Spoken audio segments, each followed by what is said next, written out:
this is the real Tom Rose, and these two blanks here have an opposed relationship, right?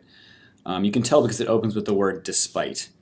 So despite his effort to be blank, instead he was blank, right? And we have, just we try to do this, but instead we did that relationship, so it's a very straightforward oppose.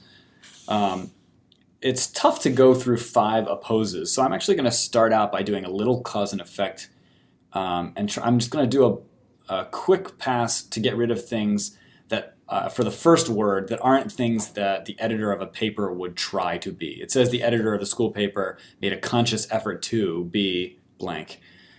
So he wouldn't try to be amateurish, for example. Amateurish means unprofessional. Lackadaisical means sort of whimsical or lazy, low effort.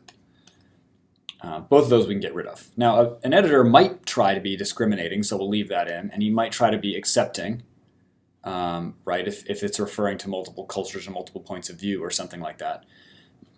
And he might try to be playful, if that's the tone that the paper's going for. Discriminating I like the most, because that's kind of common to all editors. These would be sort of accepting and playful would be kind of strange, but I'm leaving them on there because they might work.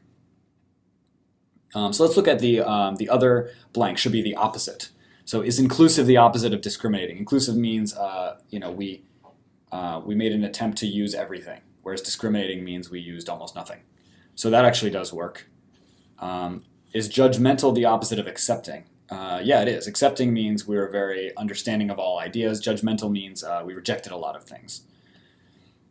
In the last one we have playful and objective. Those aren't really, objective doesn't work there. It's not really the opposite idea of playful. So unfortunately we end up with 2 that could work, the third and the fourth. So we need to use a little bit of context. Varying quality, I think, is a telling phrase. It says because of the varying quality, you could tell that the editor was 2, and so that leads to the second blank. So what's the cause and effect relationship between varying quality and the second blank? So if the quality was bad, by varying quality they mean sort of like, well, it was sort of low quality. If it's low quality, you would say he was too inclusive. So this one gets a double check. If the quality is low, you wouldn't say he was too judgmental. That doesn't really work. So we'll go with the third answer choice.